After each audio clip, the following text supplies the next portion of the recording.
नमस्ते प्रिय दर्शक बंधुओं। हर किसी के जीवन में चैत्र पूर्णिमा जैसी पावन तिथि पर कथा सुनने का सौभाग्य नहीं मिलता। यदि आज 1 अप्रैल बुधवार के इस खास दिन यह कथा आपके सामने आई है तो इसे केवल एक इत्तेफाक न समझें। यह भगवान विष्णु और माता लक्ष्मी की कृपा है कि उन्होंने आपको आज अपनी महिमा सुनने के लिए चुना है। चैत्र पूर्णिमा का दिन मन को शांत करने और जीवन में खुशियां लाने वाला माना जाता है। जब भगवान अपने भक्तों पर खुश होते हैं तो उनकी सारी अधूरी इच्छाएं और घर की तंगी धीरे धीरे दूर होने लगती है। आज का दिन बहुत खास है क्योंकि पूर्णिमा के साथ साथ बुधवार का शुभ संयोग भी है। शास्त्रों में बताया गया है कि जो भक्त आज के दिन सच्चे मन से भगवान सत्यनारायण का ध्यान करता है उसे सुख और शांति का आशीर्वाद मिलता है। बुधवार का दिन होने के कारण गणेश जी की कृपा भी साथ मिलती है जो हमारे हर काम की रुकावटों को दूर करते हैं। जैसे पूर्णिमा का पूरा चांद अंधेरे को मिटा देता है, वैसे ही आज की यह कथा हमारे जीवन के दुखों को दूर कर देती है। चैत्र पूर्णिमा केवल नहाने और दान करने का दिन नहीं है, बल्कि अपने मन की बुराइयों को छोड़ धकर अच्छाई के रास्ते पर चलने का मौका है। इस दिन माता लक्ष्मी और भगवान विष्णु की कथा सुनने से घर में बरकत आती है और मन को सुकून मिलता है। जो भी भक्त आज के दिन दीपदान करता है और भगवान से प्रार्थना करता है उसके जीवन में खुशियां और सुख समृद्धि आने लगती है। धार्मिक मान्यताओं के अनुसार आज के दिन चंद्रमा को जल देना, भगवान को चूरमे का भोग लगाना और गरीबों को सफेद चीजों जैसे चावल या दूध का दान करना बहुत ही शुभ माना जाता है। इससे भगवान की कृपा मिलती है और घर परिवार में शांति बनी रहती है।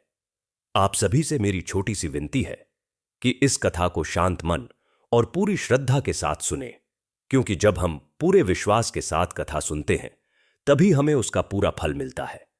जो भक्त मन लगाकर इस कथा को सुनता है उसके जीवन में अच्छे बदलाव जरूर आते हैं।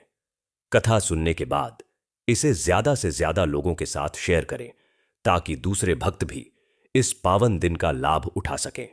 यदि आपको यह कथा अच्छी और प्रेरणादायक लगे तो हमारे इस परिवार से जुड़ने के लिए चैनल को लाइक और सब्सक्राइब जरूर करें। कमेंट में जय श्री हरि या जय लक्ष्मी माता लिखकर अपनी हाजिरी जरूर लगाएं। भगवान विष्णु और माता लक्ष्मी हम सभी पर अपना आशीर्वाद बनाए रखें और हमारे जीवन को खुशियों और सुख समृद्धि से भर दें। जय श्री हरि। शुभ चैत्र पूर्णिमा। कोसल प्रदेश में सरयू नदी के पवित्र तट पर बसा था रामपुर गांव। यहां की मिट्टी में संस्कारों की सुगंध थी और यहां के लोग धर्म कर्म में आस्था रखते थे। ऐसे ही रामपुर गांव में एक साध्वी स्त्री रहती थी जिसका नाम था गौरी। गौरी का स्वरूप सरलता और सौम्यता का अद्भुत संगम था। उसकी आंखों में ममता की गहराई थी, माथे पर सिंदूर की आभा थी और वाणी में मधुरता। वह प्रतिदिन प्रातः उठकर स्नान करती, फिर अपने कमरे में स्थापित नारायण लक्ष्मी की प्रतिमा के सामने घंटों बैठी पूजा अर्चना करती। उसकी भक्ति दिखावे के लिए नहीं बल्कि हृदय की गहराइयों से थी। जब वह भगवान नारायण को जल चढ़ाती तो उसकी आंखें स्वतः बंद हो जातीं और वह मन ही मन प्रार्थना करती, हे नारायण, आप तो भक्तों के संकट हरने वाले हैं। मेरे मन को शुद्ध रखो, मुझे सदा सतपथ पर चलने की शक्ति दो। और जब वह माता लक्ष्मी की आरती उतारती तो लगता मानो स्वयं विद्या और संपत्ति की देवी उसके घर में वास कर रही हों। गौरी का मानना था कि नारायण और लक्ष्मी का युगल स्वरूप ही घर की सच्ची शोभा है। नारायण से संयम और लक्ष्मी से समृद्धि। गौरी का बचपन उसके मायके एक छोटे से गांव में बीता था जहां उसके पिता एक सादगी भरे जीवन वाले किसान थे। बचपन से ही उसने अपनी मां को नियमित रूप से व्रत पूजा करते देखा था। संस्कार उसे विरासत में मिले थे। वह जानती थी कि सच्चा धर्म केवल मंदिर तक सीमित नहीं है, बल्कि हर प्राणी के साथ करुणा और सम्मान का व्यवहार करना ही सच्ची भक्ति है। जब गौरी युवा हुई तो उसके माता पिता ने उसका विवाह रामपुर के एक प्रतिष्ठित वैश्य परिवार में कर दिया। यह परिवार व्यापार में सिद्धहस्त था और पूरे गांव में उसकी प्रतिष्ठा थी। परिवार का मुखिया दीनबंधु एक ईमानदार व्यापारी था जिसकी दुकान तक दूर दूर से लोग आते थे। उसकी पत्नी सुमित्रा घर की लक्ष्मी थीं, जो घर के सभी कार्यों को कुशलता से संभालती थीं। परिवार में 2 पुत्र थे, बड़े मोहनदास और छोटे धर्मदास। गौरी का विवाह धर्मदास से हुआ। धर्मदास स्वभाव से शांत, विचारशील और न्यायप्रिय था। वह व्यापार में तो चतुर था ही, साथ ही उसका स्वभाव भी बहुत सौम्य था।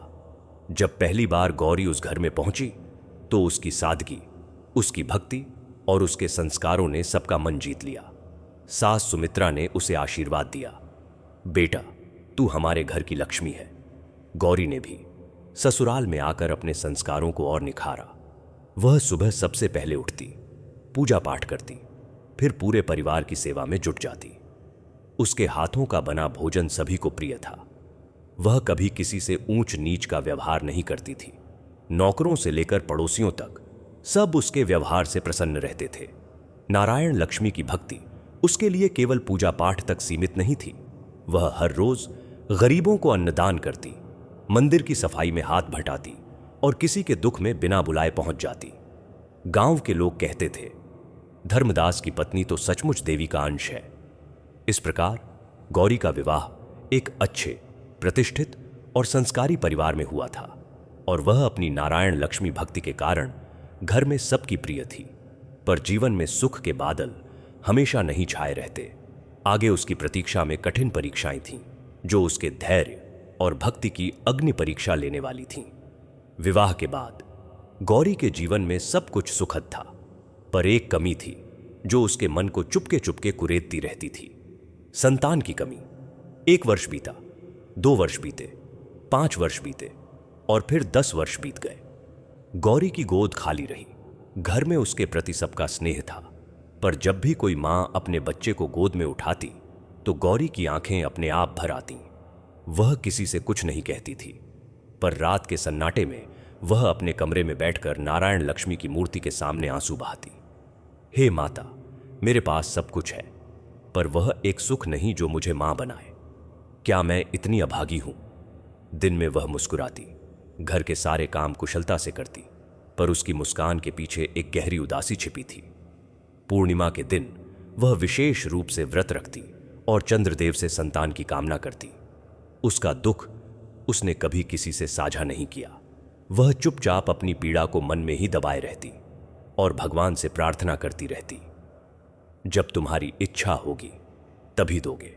पर इस दुख को जेठानी चंपा ने अपनी ईर्ष्या की आग में घी का काम करते देखा। चंपा का स्वभाव स्वाभाविक रूप से ईर्ष्यालु था। उसे वह सब कुछ खलता था जो गौरी के पास था और उसके पास नहीं था। गौरी जब सुबह सुबह उठकर पूजा पाठ करती तो चंपा मुंह बनाकर कहती, दिखावा है बस, असली भक्ति तो मन से होती है। गौरी जब मीठा भोजन बनाती तो चंपा उसमें नमक कम या अधिक होने का ताना मारती। गौरी जब सास ससुर की सेवा में तत्पर रहती तो चंपा उसे चापलूस कहकर पुकारती, पर यह सब तो केवल बहाने थे। चंपा के मन में ईर्ष्या का असली कारण कुछ और ही था। उसे यह सोचकर नींद नहीं आती थी कि गौरी को यदि कभी पुत्र हुआ तो घर की संपत्ति में उसका अधिकार बढ़ जाएगा। चंपा के पहले से ही 2 पुत्र थे, मोहन और सोहन। वह सोचती थी कि यह घर की सारी संपत्ति उसके बेटों का अधिकार है। गौरी के पुत्र का आना उसके इस अधिकार को चुनौती देगा। एक दिन की बात है, गौरी नारायण लक्ष्मी की पूजा कर रही थी। उसने सुंदर पीले फूल चढ़ाए थे, घी के दीपक जलाए थे और मीठा नैवेद्य रखा था। चंपा वहां से गुजर रही थी। उसने रुककर तीखे स्वर में कहा, क्या रोज रोज यही पूजा पाठ? नारायण लक्ष्मी को फूल चढ़ाने से पेट नहीं भरता। पहले संतान तो होती, तब तो यह पूजा सार्थक होती। अभी तो यह सब बेकार का ढोंग है। गौरी का हाथ रुक गया। उसने अपने आंसू पी लिए और शांत स्वर में बोली, जेठानी, पूजा कभी बेकार नहीं होती। भगवान नारायण की कृपा से ही घर में अन्न धन आता है और माता लक्ष्मी की कृपा से सुख समृद्धि बनी रहती है। चंपा ने हंसी उड़ाते हुए कहा, हाँ हाँ, तुम तो बड़ी भक्तिन हो। देखते हैं कब तुम्हारी नारायण लक्ष्मी तुम्हें संतान देती हैं। यह कहकर चंपा वहां से चली गई, पर उसके मन में एक और षड्यंत्र पक रहा था। उसने सोचा, अगर यह सच में मां बन गई तो मेरे बेटों का हक मारा जाएगा। ससुराल की सारी जमीन जायदाद, व्यापार, मकान सब बंट जाएगा। मेरे मोहन और सोहन को कम मिलेगा। ऐसा नहीं होने दूंगी। चंपा ने अब गौरी को हर समय नीचा दिखाना शुरू कर दिया।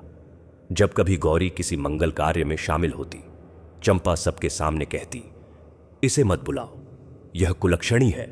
बांझ स्त्री का मुंह शुभ कार्यों में अशुभ होता है। एक बार घर में गणेशोत्सव की तैयारी हो रही थी। सास सुमित्रा ने गौरी को फूल तोड़ने भेजा।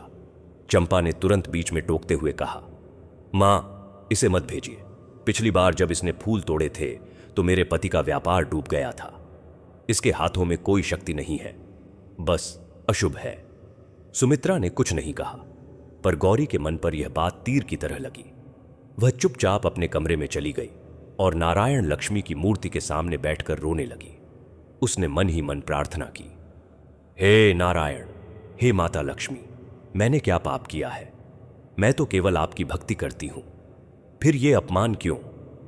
चंपा की ईर्ष्या दिन प्रतिदिन बढ़ती जा रही थी। उसने अब पूरे गांव में यह अफवाह फैला दी कि गौरी कुलक्षणी है और उसके कदम घर के लिए अशुभ हैं। गांव की कुछ ईर्ष्यालु स्त्रियां भी उसका साथ देने लगीं। धीरे धीरे यह बात इतनी फैल गई कि लोग गौरी को देखकर कानाफूसी करने लगे। घर के अंदर भी चंपा ने अपना काम पूरा किया। उसने अपने पति मोहनदास और सास सुमित्रा के कान भर दिए। देख लेना, इस स्त्री के कारण ही इस बार व्यापार में घाटा हुआ है। मैंने पंडित से पूछा है, यह घर के लिए अपशकुन लेकर आई है। जब तक यह यहां है, घर का नुकसान होता रहेगा। मोहनदास ने कुछ नहीं कहा, पर सुमित्रा ने प्रभावित होकर गौरी से कह दिया, बेटा, अब तुम घर के किसी भी मंगल कार्य में शामिल मत होना। तुम्हारा मुंह देखना भी बस रहने दो। गौरी चुप रही। उसने कोई जवाब नहीं दिया। वह केवल नारायण लक्ष्मी की भक्ति में डूबी रही और पूर्णिमा के व्रत की तैयारी करती रही। उसे विश्वास था कि सत्य की हार नहीं होती और नारायण लक्ष्मी उसकी पुकार अवश्य सुनेंगे। पर चंपा की ईर्ष्या की आग अब और भी भड़क उठी। उसने एक ऐसा षड्यंत्र रचा जो पूरे परिवार की शांति को हिलाकर रख देने वाला था। रामपुर गांव में उस दिन पूर्णिमा का पर्व था। आकाश में चांद अपनी पूरी आभा से चमक रहा था, मानो चांदी बिखर रही हो। गौरी के लिए यह दिन सबसे महत्वपूर्ण था। वह पूरे मास की प्रतीक्षा करती थी कि कब पूर्णिमा आए और वह नारायण लक्ष्मी की विधिवत पूजा कर सके। गौरी ने सूर्यास्त से पहले ही स्नान कर लिया था। उसने साड़ी बदली, केशों में फूल सजाए, माथे पर सिंदूर और तिलक लगाया। उसकी पूजा की थाली सजी थी। मिट्टी के 16 दीपक, पीले चंदन का टीका, अबीर गुलाल, अक्षत, पीले पुष्पों की माला, नारियल और मीठे लड्डुओं का नैवेद्य।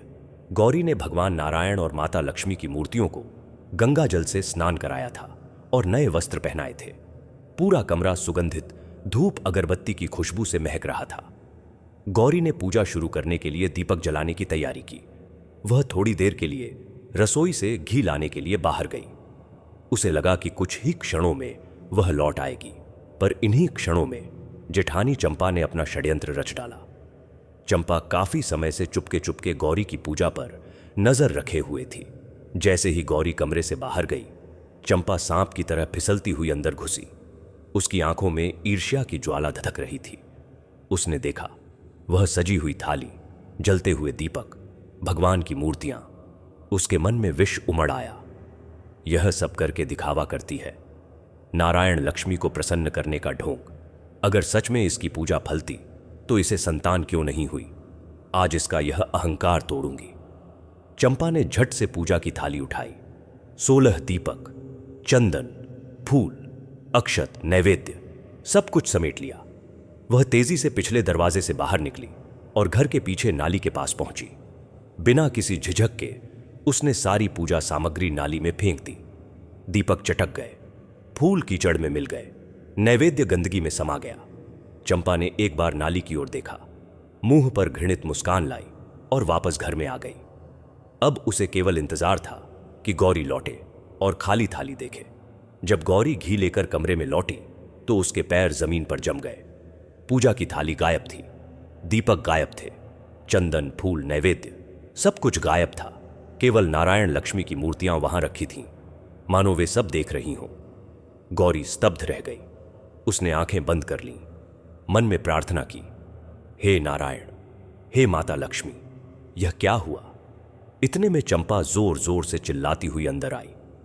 देखो देखो, सब लोग आ जाओ, इस कुलक्षणी ने क्या किया है। इसने पूजा की सारी सामग्री और दीपक नाली में फेंक दिए हैं। यह हमारे घर के नारायण लक्ष्मी का अपमान कर रही है। शोर सुनकर सारा घर इकट्ठा हो गया। सास सुमित्रा, ससुर दीनबंधु, पति धर्मदास, जेठ मोहनदास सब आ गए।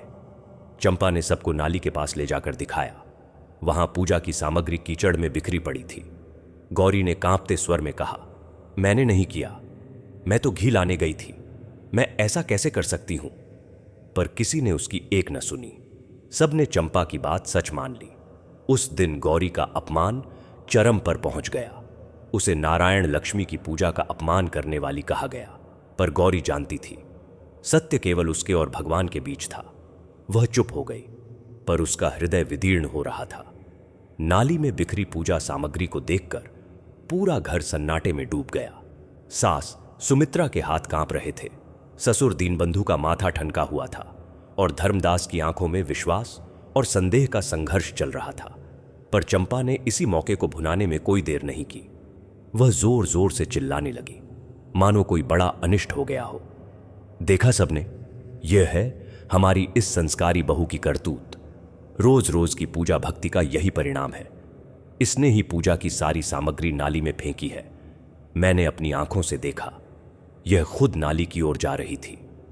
गौरी, जो अब तक स्तब्ध खड़ी थी, चंपा की यह बात सुनकर सहम गई। उसने आवाज दी, पर आवाज गले में अटक गई। जेठानी, तुम झूठ बोल रही हो। मैं तो घी लाने गई थी, मैंने पूजा की थाली को हाथ भी नहीं लगाया। चंपा ने और तीखे स्वर में कहा, चुप, अब झूठ मत बोल। तुझसे नारायण लक्ष्मी की पूजा सहन नहीं होती थी। तूने मेरे कहने पर पूजा करना बंद नहीं किया, तो आज तूने भगवान का ही अपमान कर दिया। अब बता, इसका प्रायश्चित क्या होगा। सास सुमित्रा ने गौरी की ओर देखा।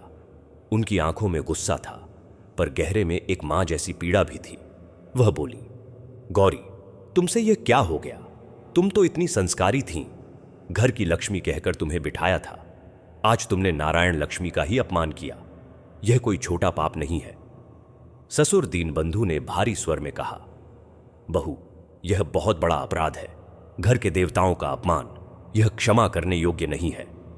धर्मदास चुप था। वह गौरी को अच्छी तरह जानता था। वह जानता था कि उसकी पत्नी नारायण लक्ष्मी की भक्ति में इतनी तल्लीन रहती है कि वह कभी पूजा का अपमान नहीं कर सकती। पर सबके सामने, अपनी मां, पिता और बड़े भाई के सामने वह क्या कहता। उसकी चुप्पी गौरी के दिल पर छुरी की तरह चल रही थी। गौरी ने धर्मदास की ओर देखा। उसकी आंखों में एक ही प्रश्न था, क्या तुम भी मुझ पर विश्वास नहीं करते। धर्मदास ने आंखें नीची कर लीं। गौरी का सीना फटने लगा। उसने सोचा, जिस घर में उसने 10 वर्षों तक सेवा की, जिस घर की उसने लक्ष्मी बनकर रक्षा की, आज वहीं उसे चोर, झूठी और भगवान का अपमान करने वाली कहा जा रहा है। उसका अपमान इतना बढ़ चुका था कि अब वह एक एक शब्द सहन नहीं कर पा रही थी। वह टूट गई। उसने आंखों में आंसू भरकर कहा, मैंने यह नहीं किया, मैं सत्य बोल रही हूं। पर यदि इस घर में मेरी बात का कोई मोल नहीं, मुझ पर विश्वास नहीं, तो मेरा यहां रहना व्यर्थ है। यह कहकर गौरी अपने कमरे की ओर चली गई। रात का अंधेरा घना हो चुका था। सब अपने अपने कमरों में चले गए, पर गौरी को नींद नहीं आ रही थी। वह पलंग पर लेटी रही, पर उसका मन करवटें बदल रहा था।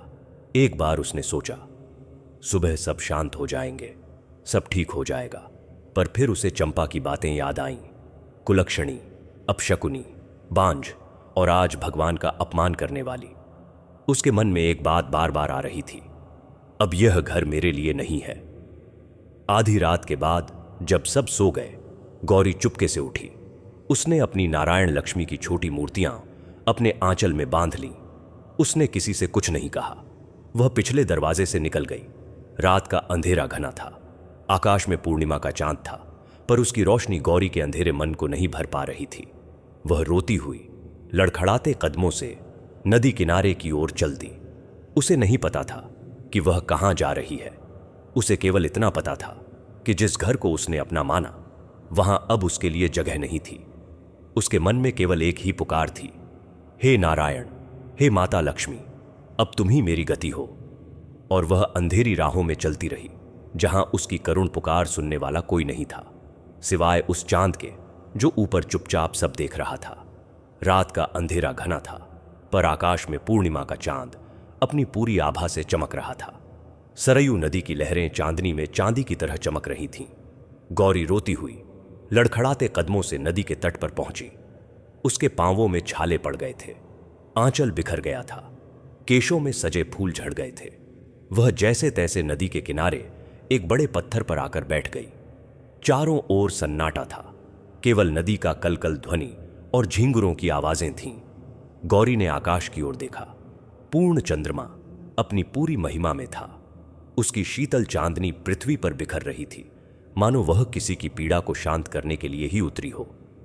गौरी को अब तक का सारा अपमान, सारी पीड़ा, सारा दुख एक साथ उमड़ आया। उसने दोनों हाथ आकाश की ओर उठा दिए और फूट फूट कर रोने लगी। उसकी आवाज नदी के उस पार तक गूंज रही थी। वह चांद को देखते हुए बोलने लगी, हे चंद्रदेव, तुम सब देख रहे हो। तुम इस पूर्णिमा की रात अपनी पूर्ण कला में हो, पर मेरा जीवन कितना अपूर्ण है।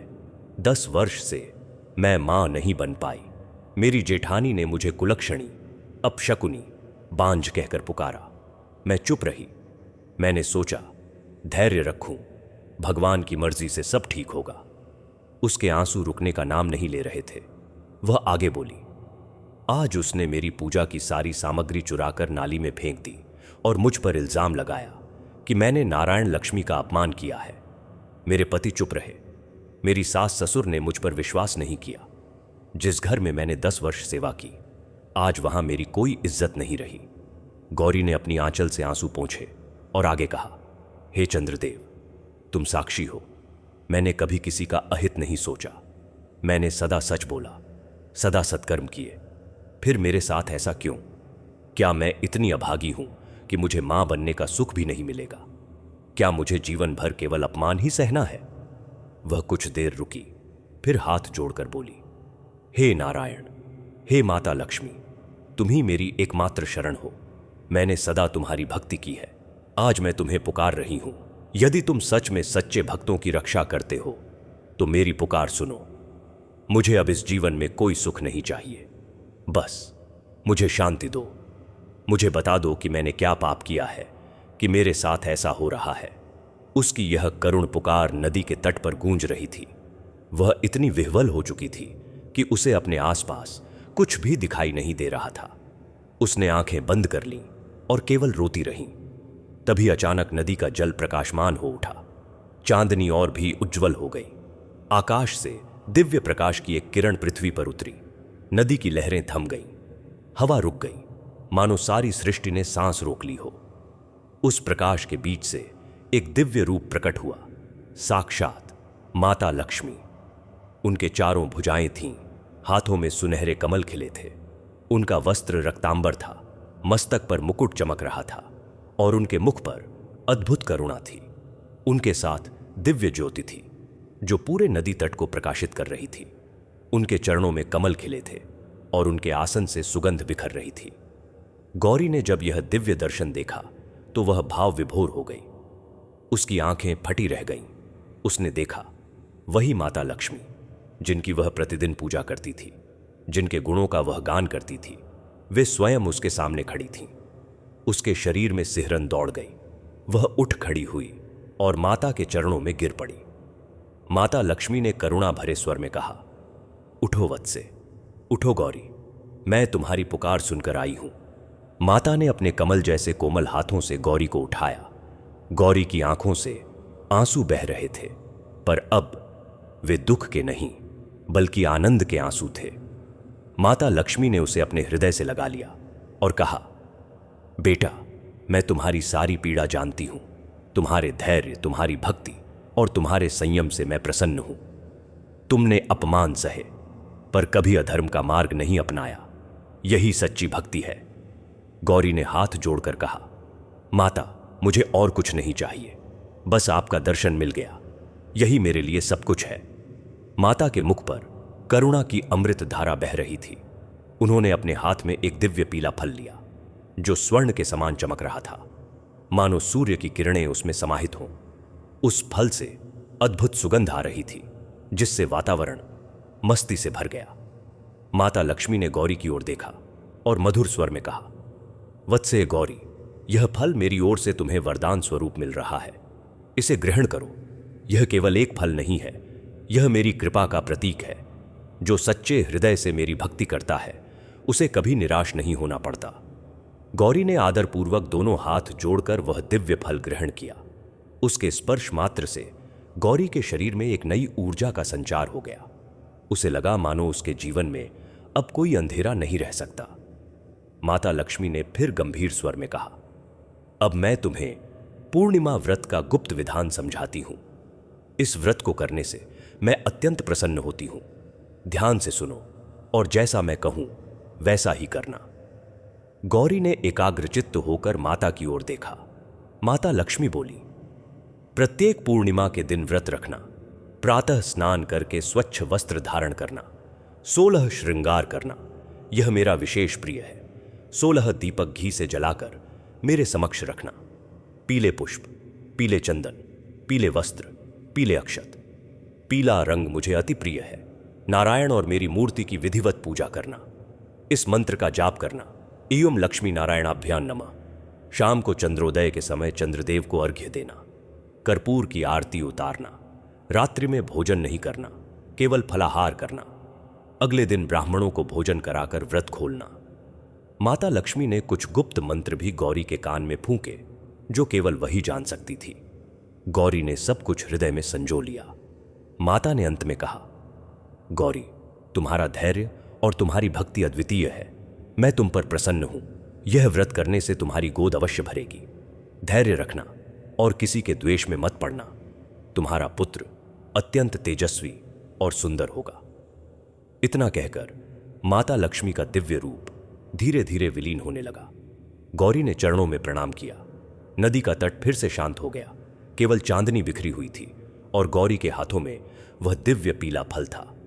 गौरी उसी रात घर लौट आई। अब उसे किसी की परवाह नहीं थी। चंपा चाहे जितनी भी ताने मारे, गौरी ने माता के बताए अनुसार पूर्णिमा का व्रत शुरू कर दिया। हर पूर्णिमा को गौरी प्रातः उठती, स्नान करती, 16 श्रृंगार करती। उसके केशों में मोगरे के फूल सजते, माथे पर सिंदूर और पीला तिलक, हाथों में मेहंदी, पांवों में अलता। वह पीली साड़ी पहनती जैसा माता ने कहा था। पूजा कक्ष में 16 दीपक जलते, पीले फूल बिछ जाते और गौरी घंटों माता लक्ष्मी नारायण का ध्यान करती। चंपा मुंह बनाकर कहती, फिर से वही दिखावा, इन पूजाओं से क्या होगा। पर गौरी को अब इन बातों से कोई फर्क नहीं पड़ता था। उसके मन में माता लक्ष्मी का विश्वास था और वही उसकी शक्ति थी। गौरी का व्रत नियम पूर्वक चलता रहा। एक पूर्णिमा बीती, दूसरी, तीसरी। गौरी ने कभी कोई कसर नहीं छोड़ी। वह माता लक्ष्मी के बताए मंत्रों का जाप करती, चंद्रदेव को अर्घ्य देती और रात्रि में फलाहार करके सो जाती। कुछ ही महीनों में गौरी के शरीर में बदलाव आने लगा। उसका मन शांत हो गया। उसके चेहरे पर एक अलग ही तेज आ गया। गांव की स्त्रियां देखती, गौरी अब पहले से भी अधिक सुंदर और दिव्य लगने लगी है। व्रत शुरू हुए। ठीक 1 वर्ष बीता। एक दिन गौरी को पता चला वह गर्भवती है। उसकी खुशी का कोई ठिकाना नहीं था। उसने माता लक्ष्मी के चरणों में सिर झुकाया और आंसू बहाए। अब ये आंसू दुख के नहीं, अपार आनंद के थे। 9 महीने का समय बीता। गौरी ने नियमित रूप से पूर्णिमा के व्रत जारी रखे। गर्भावस्था में भी उसने एक भी व्रत नहीं छोड़ा। उसका विश्वास था कि यह व्रत ही उसकी शक्ति है। जब प्रसव का समय आया तो पूरा घर उम्मीदों से भरा था। धर्मदास घबराए हुए थे, सास ससुर प्रसन्न थे। केवल चंपा के मन में ईर्ष्या की आग धधक रही थी। एक सुबह जब सूर्य की पहली किरण पृथ्वी पर पड़ी, गौरी ने एक बालक को जन्म दिया। वह बालक इतना तेजस्वी था कि उसे देखकर सबकी आंखें चकाचौंध हो गईं। उसका शरीर स्वर्ण के समान दमक रहा था। उसकी आंखें दिव्य ज्योति से भरी थीं और जन्म लेते ही उसने मुस्कुराने जैसा भाव किया, जैसे वह पहले से ही सब कुछ जानता हो। गांव की सभी स्त्रियां बच्चे को देखने आईं। कोई कहती, यह तो देवता जैसा लगता है। कोई कहती, इतना तेजस्वी बच्चा मैंने कभी नहीं देखा। सास सुमित्रा ने गौरी को आशीर्वाद दिया, बेटा, तूने हमारे घर का नाम रोशन कर दिया। धर्मदास की आंखों में आंसू थे। वे पहली बार पिता बने थे। गौरी ने बच्चे को गोद में लिया और आकाश की ओर देखा। उसकी आंखें नम थीं। उसने मन ही मन माता लक्ष्मी को प्रणाम किया। हे माता, आपने मेरी सुन ली। आपका यह वरदान मेरे जीवन का सबसे बड़ा धन है। उसने बच्चे का नाम रखा पूर्णानंद। पूर्णिमा के व्रत की पूर्णता से प्राप्त यह आनंद ही उसके जीवन का सबसे बड़ा सुख था। पूरे गांव में खुशियां मनाई गईं, मिठाइयां बंटीं, गीत गाए गए और हर कोई गौरी के धैर्य और भक्ति की प्रशंसा कर रहा था। पर इसी खुशी के बीच एक आग धीमे धीमे दहक रही थी। चंपा के मन की ईर्ष्या की आग। उसने देखा कि पूरा घर अब पूर्णानंद के इर्द गिर्द घूम रहा है और उसके मन में एक भयानक षड्यंत्र पकने लगा। पूर्णानंद के जन्म के बाद से घर में खुशियों का मेला लगा था। हर कोई उस तेजस्वी बालक को देखने आता, आशीर्वाद देता, मिठाई खाता। गौरी की गोद भरी थी। उसका चेहरा मानो चंद्रमा की तरह दमक रहा था। पर इसी खुशी के बीच चंपा के हृदय में ईर्ष्या की ज्वाला और भी भड़क उठी। चंपा देखती कि कैसे सास ससुर पूर्णानंद को बार बार गोद में लेते हैं, कैसे धर्मदास घंटों बच्चे को देखता रहता है, कैसे पूरा गांव गौरी की प्रशंसा करता है। उसे यह सब विष के समान लगता था। एक दिन चंपा ने अपने पति मोहनदास से कहा, देख रहे हो, अब यह बच्चा बड़ा होगा तो सारी संपत्ति पर कब्जा कर लेगा। हमारे मोहन सोहन को कुछ नहीं मिलेगा। मोहनदास ने कहा, तुम बेवजह की बातें करती हो। परिवार की संपत्ति सब में बंटेगी। पर चंपा को यह बात जमीन पर नहीं गिरी। उसके मन में एक भयानक विचार ने जन्म लिया। वह सोचने लगी, जब तक यह बालक जीवित रहेगा मेरे बेटों का भविष्य अंधकारमय है। अगर यह नहीं रहा तो सारा अधिकार मेरे बेटों को मिलेगा। ईर्ष्या ने उसे पागल कर दिया। उसने एक रात की योजना बनाई। वह रात घने अंधेरे की थी। आकाश में बादल छाए हुए थे। चांद तारे कहीं दिखाई नहीं दे रहे थे। सारा घर गहरी नींद में सो रहा था। चंपा चुपके से अपने पलंग से उठी। उसने अपने पैरों में ऐसी चप्पल पहनी जिससे आवाज न हो। वह धीरे धीरे उस कमरे की ओर बढ़ी जहां पूर्णानंद सो रहा था। गौरी अपने बच्चे के पास ही सो रही थी। चंपा ने सांस रोककर देखा। गौरी की आंखें बंद थीं। वह गहरी नींद में थी। पूर्णानंद अपने पालने में मुस्कुराते हुए सो रहा था। उसके गालों पर गुलाबी रंग था, होठों पर हल्की मुस्कान। चंपा ने एक बार चारों ओर देखा। सब सन्नाटा था। उसने अपने कांपते हाथों से पालने से बच्चे को उठा लिया। उसका दिल जोर जोर से धड़क रहा था, पर ईर्ष्या की आग ने उसके हृदय को पत्थर बना दिया था। उसने बच्चे को अपनी गोद में लिया और पिछले दरवाजे से बाहर निकल गई। रात का अंधेरा घना था। चंपा तेजी से गांव के बाहर की ओर चल दी। वह जंगल की ओर बढ़ रही थी, गहरे घने जंगल की ओर, जहां भेड़ियों और बाघों का डेरा था। रास्ते में कांटे चुभ रहे थे, पर उसे कुछ महसूस नहीं हो रहा था। बच्चा उसकी गोद में सो रहा था, निर्दोष, अनजान। करीब 1 कोस दूर जाकर चंपा रुकी। वहां घना जंगल था। चारों ओर पेड़ों की घनी छांव और दूर दूर तक कोई मानवीय आवाज नहीं थी। उसने बच्चे को एक बड़े पेड़ के नीचे जमीन पर रख दिया। रात की ठंडी हवा चल रही थी। बच्चा करवट बदलकर सो गया। चंपा ने एक बार बच्चे की ओर देखा। उसके मन में एक के क्षण के लिए ममता आई, पर ईर्ष्या ने उसे दबा दिया। उसने मुंह फेर लिया और वापस लौट गई।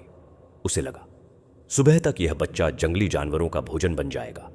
वह घर पहुंची, पालना खाली छोड़ दिया और अपने कमरे में जाकर लेट गई। उसका शरीर कांप रहा था, पर मन में केवल एक ही विचार था, अब मेरे बेटों का भविष्य सुरक्षित है। सुबह होने वाली थी और घर में कोहराम मचने वाला था। जंगल का घना अंधेरा था। चारों ओर विशाल वृक्ष थे जिनकी शाखाएं आकाश को ढके हुए थीं। पेड़ों के बीच से हवा सरसराती थी और दूर दूर तक सन्नाटा था। केवल जंगली जीवों की आवाजें सुनाई देती थीं। पूर्णानंद एक बड़े वट वृक्ष के नीचे जमीन पर सो रहा था। वह निर्दोष, अनजान और असहाय था। उसके छोटे से मुंह पर मुस्कान थी, मानो वह किसी सुंदर स्वप्न में खोया हो। रात के तीसरे पहर के करीब जंगल में सन्नाटा और भी गहरा हो गया। अचानक झाड़ियों में सरसराहट हुई। पेड़ों के पीछे से 2 जलती हुई आंखें चमकीं। एक विशाल बाघ धीरे धीरे उस स्थान की ओर बढ़ रहा था। उसकी धारियां चांदनी में चमक रही थीं। उसके पंजे जमीन पर बिना आवाज के पड़ रहे थे। वह एक भूखा बाघ था। कई दिनों से उसे शिकार नहीं मिला था। बाघ ने उस छोटे से बच्चे को देखा। उसकी आंखों में भूख की ज्वाला थी। वह धीरे धीरे बच्चे की ओर बढ़ा। 1 कदम, 2 कदम, 3 कदम। अब वह बच्चे के बिल्कुल निकट था। उसने अपना मुंह खोला। उसके नुकीले दांत चांदनी में चमक रहे थे। पर उसी क्षण अद्भुत घटना घटी। जैसे ही बाघ ने बच्चे की ओर देखा, उसके शरीर में एक अजीब सा कंपन हुआ। उसकी आंखों की ज्वाला बुझ गई और उनमें एक अलग ही प्रकाश आ गया। वह बाघ स्थिर हो गया। उसने अपना मुंह बंद कर लिया। फिर वह धीरे धीरे बच्चे के पास लेट गया, ठीक उसी तरह जैसे कोई मां अपने बच्चे के पास लेटती है। वह बाघ अब उस बच्चे के चारों ओर घेरा बनाकर लेट गया। उसकी विशाल देह बच्चे के लिए एक जीवित दीवार बन गई। कोई भी जंगली जानवर अब उस बच्चे के निकट नहीं आ सकता था। बाघ की आंखें खुली थीं। वह चारों ओर नजर रखे हुए था, मानो वह किसी राजकुमार की रक्षा कर रहा हो। बाघ ने अपनी बड़ी बड़ी जीभ से बच्चे के माथे को सहलाया। बच्चा करवट बदलकर सो गया।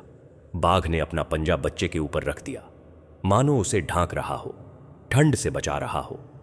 रात भर वह बाघ जागता रहा। जब कभी कोई जंगली जानवर उधर आता, बाघ गुर्राता और सब दूर भाग जाते। सियारों का झुंड आया, पर बाघ की एक गुर्राहट से वह तितर बितर हो गया। एक अजगर रेंगता हुआ आया, पर बाघ ने अपने पंजे से उसे दूर धकेल दिया। यह कोई साधारण घटना नहीं थी। यह माता लक्ष्मी की कृपा थी। जिस बच्चे की रक्षा का वचन माता ने गौरी को दिया था, उसकी रक्षा के लिए उन्होंने जंगल के राजा को ही रखवाला बना दिया था। वह बाघ अब कोई साधारण बाघ नहीं था। वह माता लक्ष्मी का दूत था, जो उनकी आज्ञा का पालन कर रहा था। जैसे जैसे रात बीतती गई, बाघ की सतर्कता बढ़ती गई। वह बच्चे को बार बार सूंघता, मानो यह सुनिश्चित कर रहा हो कि वह सुरक्षित है। बच्चे को जब ठंड लगती, बाघ अपनी गर्म देह से उसे गर्माहट देता। जब बच्चा रोता, बाघ उसके पास मुंह लगाकर धीरे धीरे सांस लेता, मानो उसे शांत कर रहा हो। सुबह होने लगी। सूर्य की पहली किरणें पेड़ों की ओट से झांक रही थीं। बच्चा पूर्णानंद धीरे धीरे जागा। उसने अपनी छोटी सी आंखें खोली। उसके सामने एक विशाल बाघ था, पर बच्चे को कोई डर नहीं लगा। उसने अपना छोटा सा हाथ बढ़ाया और बाघ की पीठ पर थपथपाया। बाघ ने अपनी आंखें बंद कर लीं और एक स्नेहिल गुर्राहट की, मानो वह कह रहा हो, मैं तुम्हारे साथ हूं, मत डरो। बच्चा हंसने लगा। बाघ उसके चारों ओर लिपट गया। वह दृश्य अद्भुत था। जंगल का सबसे भयानक शिकारी एक निर्दोष शिशु का रक्षक बनकर उसके पास लेटा था। सुबह का सूरज रामपुर गांव में उग आया था, पर गौरी के लिए वह दिन अंधकारमय था। जैसे ही उसकी आंख खुली, उसने पालने की ओर देखा। पालना खाली था। उसने सोचा, शायद सास ने बच्चे को उठा लिया होगा। वह उठी, रसोई में गई, बाहर गई, पर पूर्णानंद कहीं नहीं था। उसकी आवाज फटी, मेरा बच्चा, मेरा पूर्णानंद कहां है? यह सुनकर सारा घर हिल गया। धर्मदास दौड़ता हुआ आया। सास सुमित्रा, ससुर दीनबंधु सब इकट्ठा हो गए। हर कोने में, हर कमरे में, हर अलमारी में बच्चे को ढूंढा गया, पर बच्चा नहीं मिला। गौरी पागलों की तरह इधर उधर भाग रही थी। उसकी आंखें फटी हुई थीं, बाल बिखरे हुए थे। वह चिल्ला रही थी, मेरा बेटा, किसी ने मेरा बेटा चुरा लिया, मुझे मेरा बच्चा वापस दो। धर्मदास ने पूरे गांव में तलाश करवाई। पड़ोसियों ने अपने अपने घर देखे। गांव के कुएं, तालाब, मंदिर, हर जगह ढूंढा गया, पर कोई सुराग नहीं मिला। पूर्णानंद गायब था, मानो धरती में समा गया हो। पूरा घर शोक में डूब गया। सास सुमित्रा रो रही थी। ससुर दीनबंधु का माथा ठनका हुआ था। धर्मदास सिर पकड़कर बैठ गया था। गौरी की दशा सबसे भयानक थी। वह भूमि पर गिरकर चिल्ला रही थी, माता लक्ष्मी, आपने मुझे पुत्र दिया था, अब उसे क्यों छीन लिया? यह क्या न्याय है? वह उठती, दौड़ती, फिर गिर जाती। उसकी आंखों से आंसू की धारा बह रही थी। उसके मुंह से बस एक ही शब्द निकल रहा था, पूर्णानंद, पूर्णानंद। और उसी क्षण जैसे प्रकृति ने अपना न्याय कर दिया, चंपा के कमरे से एक भयानक चीख सुनाई दी, मां, मां, अंधेरा हो गया, मुझे कुछ दिखाई नहीं दे रहा। चंपा दौड़कर अपने बड़े पुत्र मोहन के पास गई। मोहन अपनी आंखों पर हाथ रखकर तड़प रहा था। उसकी आंखों से पानी बह रहा था। पर वह कुछ देख नहीं पा रहा था। वह अंधा हो गया था। चंपा के हाथ पैर कांपने लगे। उसने मोहन को गोद में लिया और चिल्लाई, मेरा बेटा, मेरे बेटे को क्या हो गया? मोहन दर्द से तड़प रहा था। वह बार बार कह रहा था, मां, अंधेरा है, सब अंधेरा है, मुझे डर लग रहा है। चंपा ने तुरंत गांव के वैद्य को बुलवाया। वैद्य ने आकर मोहन की आंखें देखीं, नाड़ी देखी, पर वह कुछ समझ नहीं पाया। उसने कहा, यह कोई साधारण रोग नहीं है, आंखों में कोई दोष नहीं है, फिर भी दिखाई नहीं दे रहा। यह किसी पाप का प्रभाव लगता है। चंपा के होश उड़ गए। उसने कई वैद्यों को बुलाया, एक ओझा को बुलाया, पर किसी की दवा से मोहन को आराम नहीं मिला। उसकी आंखें बंद थीं और वह दर्द से कराह रहा था। घर में दोहरी विपदा आ गई थी। एक ओर गौरी अपने खोए हुए पुत्र के शोक में पागल हो रही थी, दूसरी ओर चंपा अपने अंधे हुए पुत्र की पीड़ा से तड़प रही थी। पूरा घर अंधकार में डूब गया था, पर चंपा के मन में एक बात बार बार आ रही थी। उसका पुत्र उसी रात अंधा हुआ जिस रात उसने पूर्णानंद को जंगल में छोड़ा था। क्या यह कोई संयोग था या उसके पाप की सजा? वह अपने पाप को छिपाती रही, पर उसका मन अब भारी हो चुका था। वह जानती थी, जब तक सच्चाई सामने नहीं आती उसके पुत्र की आंखें नहीं खुलेंगी। और फिर गांव में वही सिद्ध साधु आए जिन्होंने वर्षों पहले गौरी को आशीर्वाद दिया था। अब सबके सामने सच्चाई आने वाली थी। जिस दिन मोहन अंधा हुआ, उस दिन से चंपा का जीवन अंधकारमय हो गया था।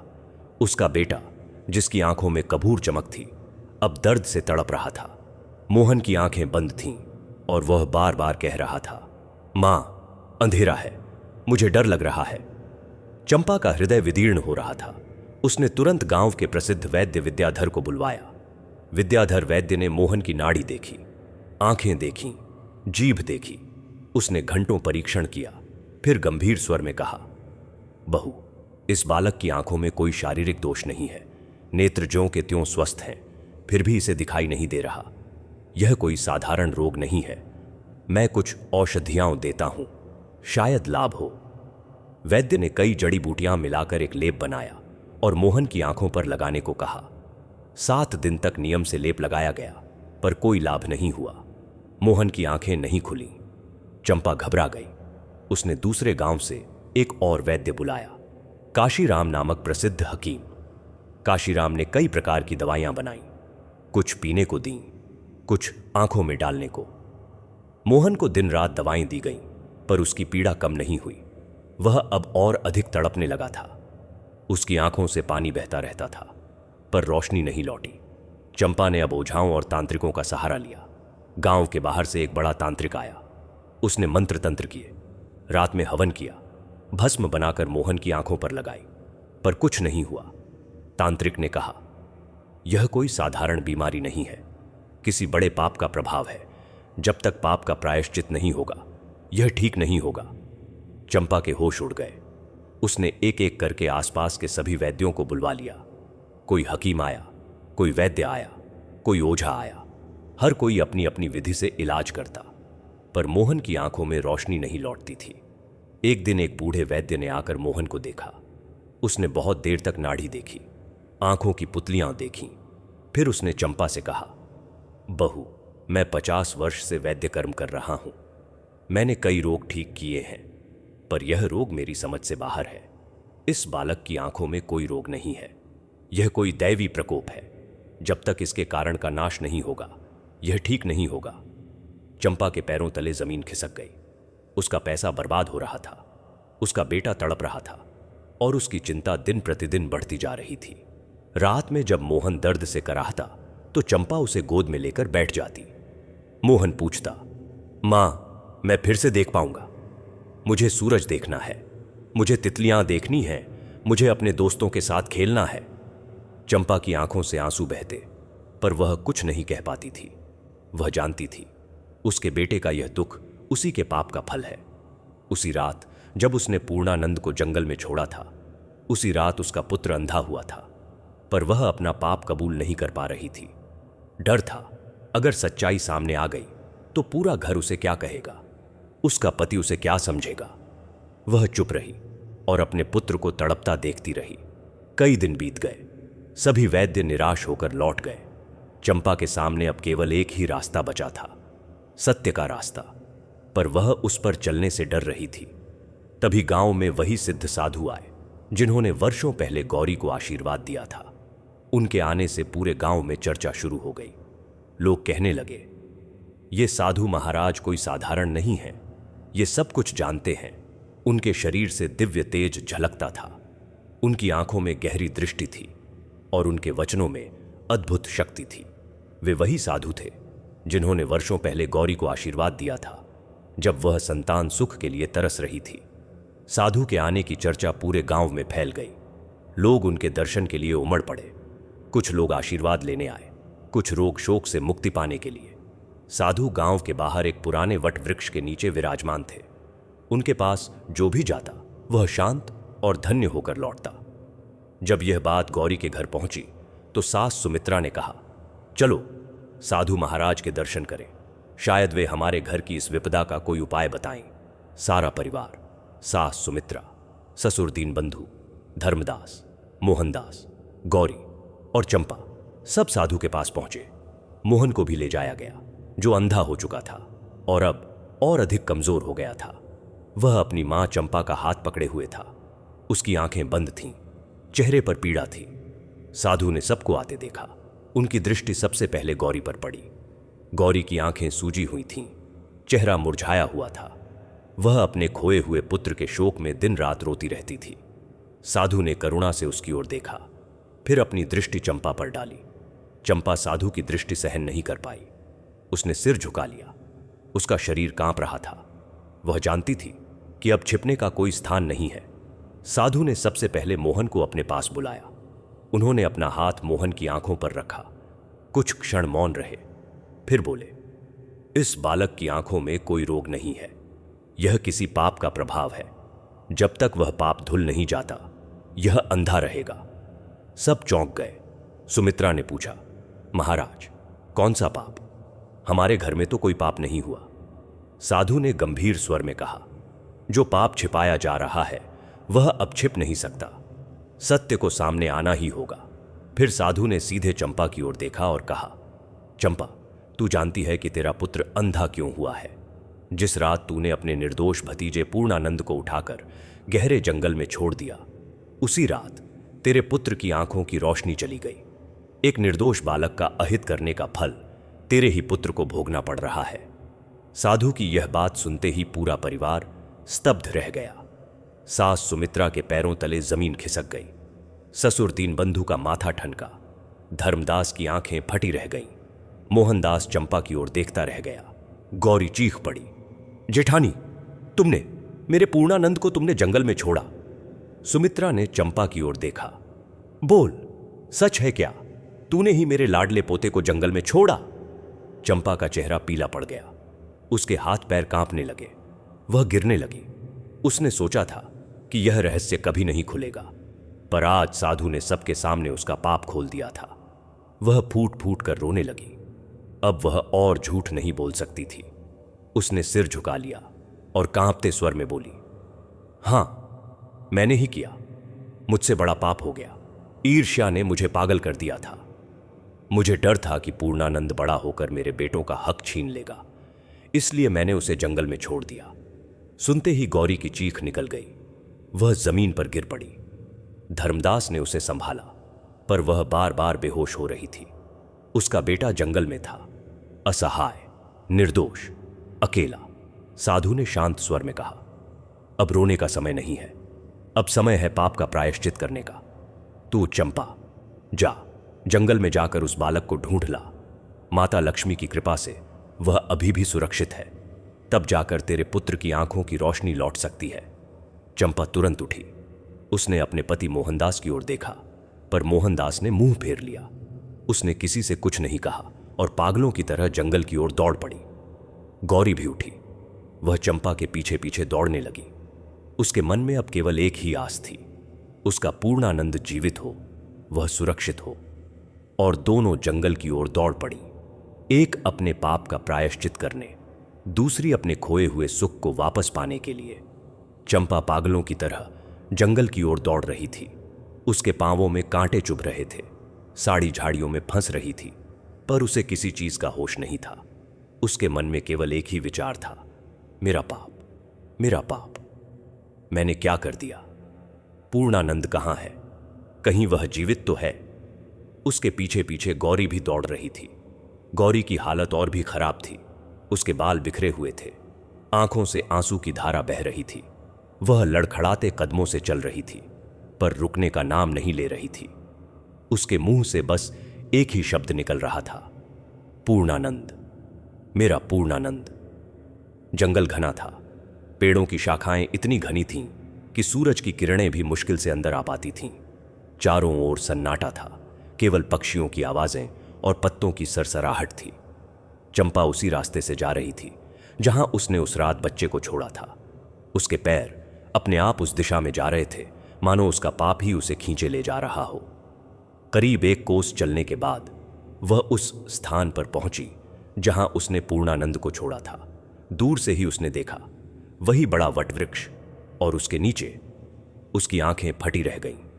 एक विशाल बाघ उस बच्चे के पास लेटा हुआ था। बाघ की आंखें खुली थीं।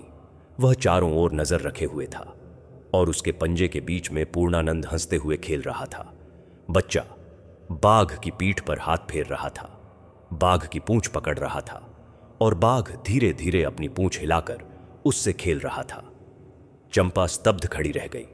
उसने सोचा था कि बच्चा जंगली जानवरों का भोजन बन चुका होगा, पर यहां तो जंगल का सबसे भयानक शिकारी उस बच्चे का रखवाला बनकर लेटा था।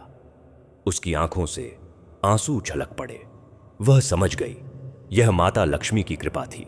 जिस बच्चे की रक्षा का वचन माता ने दिया था, उसकी रक्षा के लिए उन्होंने जंगल के राजा को ही पहरेदार बना दिया था। चंपा ने आगे बढ़ना चाहा, पर डर से उसके पैर जम गए। बाघ ने उसे देखा और एक गुर्राहट की। चंपा डर से पीछे हट गई। तभी गौरी वहां आ पहुंची। गौरी ने अपने पुत्र को देखा। वह एक विशाल बाघ के बीच खेल रहा था, पर उसे कोई डर नहीं था। उसकी आंखों से आंसू की बाढ़ आ गई। वह आगे बढ़ी। बाघ ने उसे देखा, पर अब वह गुर्राया नहीं।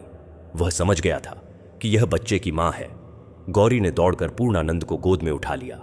वह बच्चे से लिपट गई, उसे बार बार चूम रही थी, रो रही थी, हंस रही थी। मेरा बेटा, मेरा पूर्णानंद, तू जीवित है। माता लक्ष्मी ने तेरी रक्षा की। बच्चा गौरी का मुंह देखकर हंसने लगा। उसने अपनी छोटी सी उंगली से गौरी के आंसू पोंछने की कोशिश की। गौरी का हृदय भर आया। बाघ धीरे धीरे उठा। उसने एक बार बच्चे की ओर देखा, फिर गौरी की ओर। उसकी आंखों में कोई क्रूरता नहीं थी, केवल संतोष था। फिर वह धीरे धीरे जंगल में विलीन हो गया, मानो उसका कर्तव्य पूरा हो गया था। अब चंपा गौरी के सामने आई। उसका चेहरा पीला पड़ चुका था, आंखें लाल थीं, होंठ कांप रहे थे। वह गौरी के सामने खड़ी हो गई। उसने एक बार पूर्णानंद की ओर देखा, फिर गौरी के चरणों में गिर पड़ी। उसने गौरी के पैर पकड़ लिए और फूट फूट कर रोने लगी। उसकी आवाज कांप रही थी, शब्द गले में अटक रहे थे। गौरी, मुझे माफ कर दो। मुझसे बड़ा पाप हुआ। मैंने तुम्हारे बेटे को जंगल में छोड़ दिया। ईर्ष्या ने मुझे पागल कर दिया था।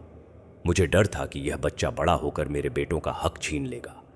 मैंने सोचा था कि यह जंगल में मर जाएगा, पर माता लक्ष्मी ने इसकी रक्षा की, मुझे अपना पाप दिखा दिया। वह सिसकियां ले रही थी। उसके आंसू गौरी के चरणों पर गिर रहे थे। मेरा बेटा अंधा हो गया। मैंने सारे वैद्य बुला लिए, पर कोई दवा काम नहीं आई। अब मुझे समझ आ गया कि यह मेरे पाप का फल है। मैंने तुम्हारे बेटे का अहित किया तो मेरा बेटा अंधा हो गया। गौरी, मुझे माफ कर दो। मेरे बेटे की आंखों की रोशनी वापस कर दो। चंपा सिर झुकाए रो रही थी। उसका सारा अहंकार, सारी ईर्ष्या, सारा द्वेष अब धूल में मिल चुका था। वह केवल एक मां थी जो अपने पाप के लिए प्रायश्चित कर रही थी। गौरी कुछ क्षण चुप रही। उसकी आंखों में आंसू थे, पर अब वे दुख के नहीं, करुणा के थे। उसने पूर्णानंद को एक हाथ से संभाला और दूसरे हाथ से चंपा को उठाया। उसने कहा, उठो जेठानी, हम एक ही परिवार हैं। मैं तुम्हें माफ करती हूं। माता लक्ष्मी ने मुझे सिखाया है कि क्षमा से बढ़कर कोई धर्म नहीं। चंपा उठी, पर उसके पैर कांप रहे थे। गौरी ने उसे सहारा दिया। दोनों बहुएं, जो कभी एक दूसरे से दूर थीं, अब एक दूसरे का हाथ थामे हुए थीं। पूर्णानंद गौरी की गोद में हंस रहा था। वे तीनों वापस घर की ओर चल दीं। रास्ते में चंपा बार बार कह रही थी, गौरी, मुझसे बड़ी गलती हुई। अब मैं कभी ईर्ष्या नहीं करूंगी। तुम मेरी छोटी बहन हो, मैं तुमसे प्यार करूंगी। गौरी ने कहा, जेठानी, अब सब ठीक हो जाएगा। माता लक्ष्मी की कृपा से सब अच्छा होगा। जब वे घर पहुंची तो पूरा परिवार उनकी राह देख रहा था। सास सुमित्रा, ससुर दीनबंधु, धर्मदास, मोहनदास सब दरवाजे पर खड़े थे। गौरी को पूर्णानंद के साथ देखकर सबकी आंखों में आंसू आ गए। सुमित्रा ने पूर्णानंद को गोद में लिया और आशीर्वाद दिया, मेरा लाडला वापस आ गया, माता लक्ष्मी की जय हो। और फिर गौरी ने वह अद्भुत कार्य किया जिसने पूरे परिवार को एक कर दिया। पूर्णानंद को गोद में लिए गौरी जैसे ही घर के दरवाजे पर पहुंची, पूरे परिवार की आंखों से आंसुओं की धारा बह निकली। सास सुमित्रा दौड़कर आईं और पूर्णानंद को अपनी गोद में लेकर फूट फूट कर रोने लगीं। मेरा लाडला, मेरा पोता, तू वापस आ गया। माता लक्ष्मी का लाख लाख धन्यवाद। ससुर दीनबंधु की आंखें भी नम थीं। उन्होंने गौरी की ओर देखा और कहा, बेटा, तूने बड़ा धैर्य रखा। हम सब तुझ पर विश्वास नहीं कर पाए, पर तूने कभी हार नहीं मानी। धर्मदास चुपचाप खड़ा था। उसकी आंखों में पश्चाताप था। वह गौरी के पास आया और बोला, गौरी, मुझे माफ कर देना। उस रात जब तुझ पर इल्जाम लगा, मैं चुप रहा। मैंने तेरा साथ नहीं दिया। मुझसे बड़ी गलती हुई। गौरी ने अपने पति की ओर देखा। उसकी आंखों में कोई गिला नहीं था। वह बोली, स्वामी, अब सब ठीक है। पूर्णानंद वापस आ गया। यही मेरे लिए सबसे बड़ा सुख है। इधर चंपा एक कोने में खड़ी सिसक रही थी। उसका पुत्र मोहन अंधा होकर दर्द से कराह रहा था। चंपा का हृदय पश्चाताप से भरा था। वह आगे बढ़ी और गौरी के सामने फिर से झुक गई। उसने गौरी के चरण पकड़ लिए। गौरी, मैंने तुम्हारे साथ जो किया उसकी कोई क्षमा नहीं।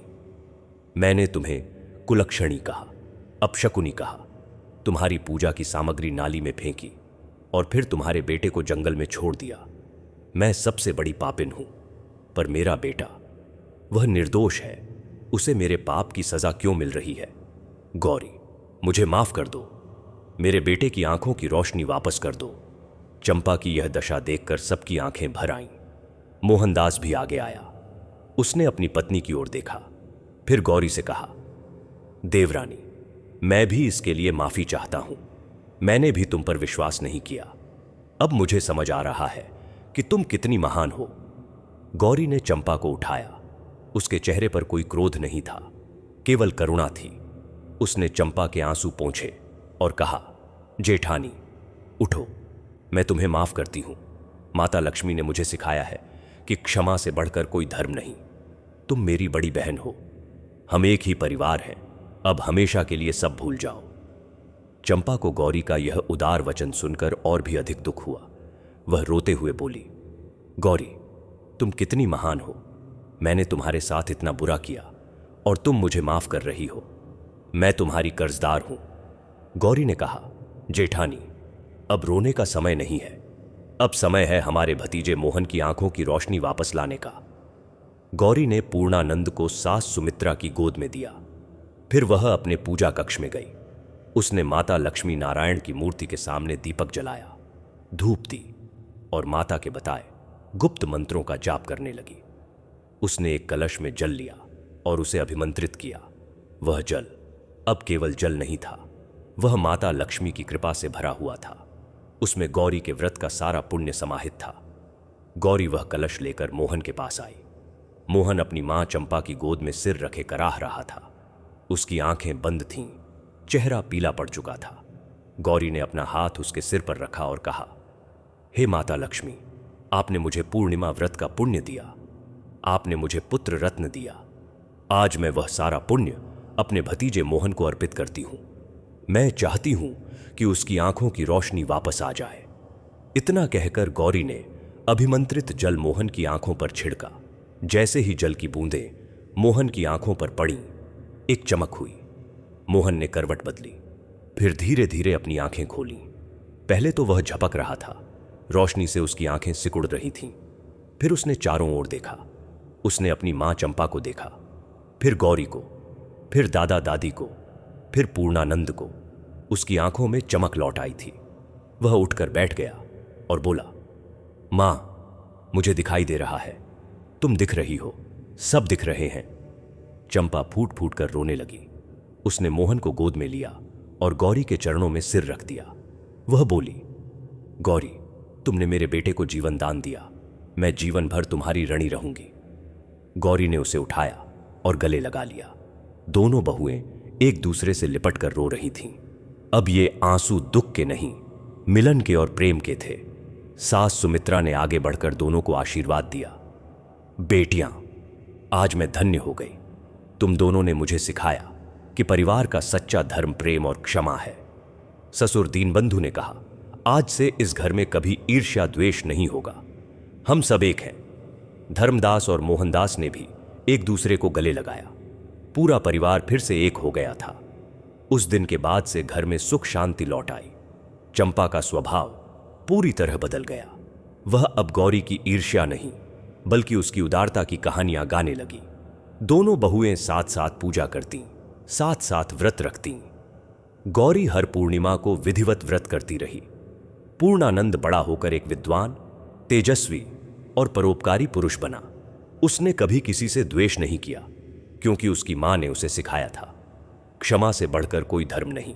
सुबह का सूरज जब रामपुर गांव में उगता तो उसकी पहली किरण उस घर के आंगन में पड़ती, और अब वह आंगन पहले से कहीं अधिक जीवंत था। गौरी और चंपा दोनों साथ साथ बैठकर पूजा करती। चंपा अब स्वयं गौरी से पूर्णिमा व्रत का विधान सीख रही थी। एक दिन चंपा ने गौरी से कहा, छोटी बहन, मुझे भी पूर्णिमा व्रत सिखा दो, मैं भी उसी विधि से माता लक्ष्मी नारायण की पूजा करना चाहती हूं। गौरी ने प्रसन्न होकर कहा, जेठानी, आपको तो मेरी अपेक्षा अधिक अधिकार है, आप पहले से ही माता लक्ष्मी की भक्त हैं। चलिए, मैं आपको सब कुछ बताती हूं। और फिर दोनों बहुएं साथ साथ बैठकर पूजा की थाली सजाती। गौरी चंपा को बताती, जेठानी, पीले फूल माता लक्ष्मी को अति प्रिय हैं, और देखिए 16 दीपक जलाने हैं, हर दीपक में एक मन्नत छिपी होती है। चंपा ध्यान से सब सीखती। उसके मन में अब कोई ईर्ष्या नहीं थी। वह गौरी को अपनी छोटी बहन की तरह प्यार करने लगी थी। सास सुमित्रा इन दिनों सबसे प्रसन्न थीं। उनकी दोनों बहुएं अब उनके दोनों हाथों की तरह साथ काम करती थीं। एक दिन सुमित्रा ने दोनों बहुओं को बुलाया और कहा, अब मैं चाहती हूं कि तुम दोनों मिलकर इस घर की बागडोर संभालो। मैं अब बूढ़ी हो गई हूं। अब मेरी आंखें तुम दोनों में अपना सुख देखना चाहती हैं। एक दिन धर्मदास और मोहनदास व्यापार की बातचीत कर रहे थे। मोहनदास ने कहा, छोटे भाई, अब से व्यापार में सारे फैसले हम दोनों मिलकर लेंगे। मैंने देख लिया कि अकेले चलने से गलतियां होती हैं। धर्मदास ने कहा, भैया, मैं तो यही चाहता था। अब हम मिलकर पिताजी के व्यापार को और आगे बढ़ाएंगे। दीनबंधु ने यह सुनकर कहा, बेटों, आज मैं सचमुच धन्य हो गया। मैंने सोचा था कि मेरे बाद यह व्यापार बांट जाएगा, पर अब मुझे विश्वास है कि तुम दोनों मिलकर इसे और भी बड़ा बनाओगे। पूर्णानंद और मोहन अब सबसे अच्छे दोस्त बन गए थे। मोहन अपनी आंखों की रोशनी वापस पाकर इतना प्रसन्न था कि वह पूर्णानंद को अपने से अलग नहीं करता था।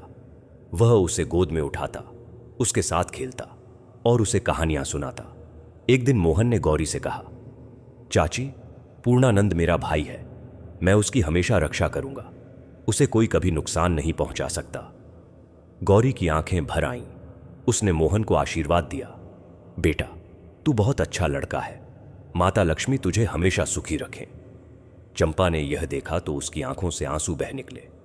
वह गौरी के पास आई और बोली, गौरी, देख रही हो, हमारे बच्चे हमसे भी अधिक बड़े दिल वाले निकले। मोहन ने पूर्णानंद को अपना भाई मान लिया है। मैं कितनी छोटी सोच थी कि मुझे डर था कि पूर्णानंद मेरे बेटों का हक छीन लेगा। आज मैं देख रही हूं कि मेरा बेटा खुद उसके साथ सब कुछ बांटने को तैयार है। गौरी ने कहा, जेठानी, बच्चे हमसे सीखते हैं। जब हम बदल गए तो वे भी बदल गए। अब हमें यही सिखाना है कि प्रेम से बड़ा कोई धर्म नहीं। गौरी और चंपा की इस प्रेममयी बहनापा देखकर पूरे गांव में चर्चा होने लगी। गांव की स्त्रियां अब उनके पास आकर सीखने लगीं कि कैसे दो बहुएं मिलकर रह सकती हैं। कोई कहती, हमारे घर में तो बहुएं आपस में लड़ती रहती हैं, तुम दोनों ने तो मिसाल कायम कर दी। गौरी कहती, बहन, लड़ाई से घर टूटता है, प्यार से जुड़ता है, हमें एक दूसरे की अच्छाइयां देखनी चाहिए। चंपा कहती, मैंने अपनी गलती से सीखा, ईर्ष्या ने मुझे पागल बना दिया था, अब मैं कभी किसी से ईर्ष्या नहीं करूंगी। धीरे धीरे गांव की स्त्रियां भी बदलने लगीं। उन्होंने भी पूर्णिमा का व्रत करना शुरू कर दिया। गौरी अब पूरे गांव की दीदी बन गई थी। लोग उसके पास सुख दुख लेकर आते, वह सबको धैर्य और प्रेम का संदेश देती। 1 वर्ष बाद उसी पूर्णिमा के दिन जब गौरी ने दोबारा से व्रत शुरू किया था, पूरे गांव में एक बड़ा उत्सव मनाया गया। उस दिन गौरी और चंपा ने मिलकर पूरे गांव के लिए भोज का आयोजन किया। सभी ग्रामवासी उस घर में एकत्र हुए। साधु महाराज भी उस दिन फिर से आए। उन्होंने गौरी को आशीर्वाद दिया। बेटी गौरी, तूने धैर्य और भक्ति से यह परिवार बचाया। तेरी क्षमा ने इस घर को फिर से एक कर दिया। आज से यह पूर्णिमा का व्रत इस गांव में हर घर में मनाया जाएगा। साधु ने चंपा को भी आशीर्वाद दिया। बेटी चंपा, तूने अपनी गलती मानी और सुधर गई, यही सबसे बड़ा पुण्य है। अब तू भी गौरी के साथ मिलकर इस व्रत को आगे बढ़ा। उस दिन पूरा गांव मिठाइयां बांट रहा था, गीत गा रहा था और नाच रहा था। बच्चे खेल रहे थे, बूढ़े आशीर्वाद दे रहे थे। वह घर अब पूरे गांव की शान बन गया था। शाम को जब चांद निकला तो गौरी और चंपा ने साथ साथ माता लक्ष्मी नारायण की आरती उतारी।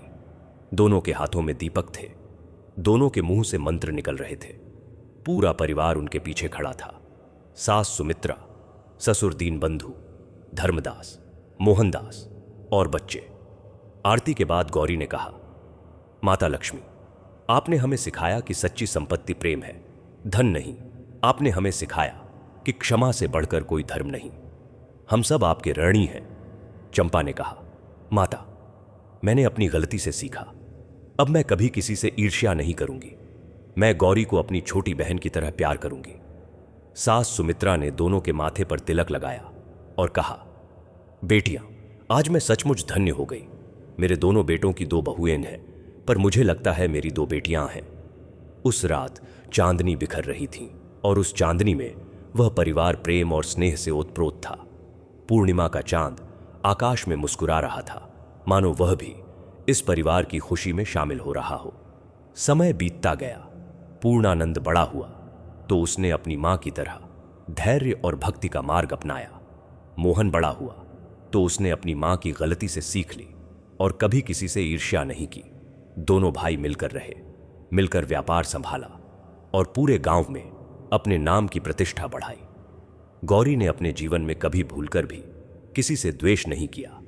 उसने क्षमा को अपना धर्म बनाया। चंपा ने अपना शेष जीवन गौरी की सेवा में बिताया। उसने हर पूर्णिमा को व्रत रखा और गौरी के साथ मिलकर पूरे गांव की स्त्रियों को व्रत का महत्व सिखाया। साधु महाराज ने उस घर को आशीर्वाद दिया, यह घर हमेशा सुख शांति से रहेगा, यहां कभी दुख नहीं आएगा। और सचमुच उस दिन के बाद से उस घर में कभी कोई दुख नहीं आया। सुख समृद्धि हमेशा बनी रही। पूर्णिमा का व्रत उस परिवार की परंपरा बन गया और वह परंपरा पीढ़ियों तक चलती रही। इस कहानी से हमें यह शिक्षा मिलती है, क्षमा सबसे बड़ा धर्म है। गौरी ने अपनी जेठानी के सारे अपराध क्षमा कर दिए। क्षमा ने न केवल उनके रिश्ते को सुधारा बल्कि पूरे परिवार को एक कर दिया। ईर्ष्या विनाश का मूल है। चंपा की ईर्ष्या ने उसे पाप करने पर मजबूर कर दिया। ईर्ष्या से बचकर ही जीवन सुखी बन सकता है। सच्ची भक्ति का फल अवश्य मिलता है। गौरी की नारायण लक्ष्मी में अटूट आस्था ने उसे हर संकट से बाहर निकाला। परिवार की एकता ही सबसे बड़ा सुख है। जब परिवार के सभी सदस्य प्रेम और विश्वास से जुड़ते हैं तो कोई भी कठिनाई उन्हें हरा नहीं सकती। गलती सुधारने में कभी देर नहीं होती। चंपा ने अपनी गलती मानी और सुधर गई। यही सबसे बड़ा पुण्य है।